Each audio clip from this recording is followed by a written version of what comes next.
මම පෝස්ට් එකක් දැක්ක ඇත්තටම හිම මේ වගේ කියලා.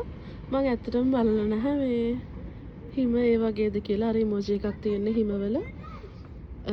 ඉතින් මට හිතුණා අද ඇත්තටම බලන්න ඕනි කියලා. ඇත්තටම හිම ඒ වගේ තමයි. මීට කලින් නෝට් වෙලා නෑ එහෙම. හරි ලස්සනයි.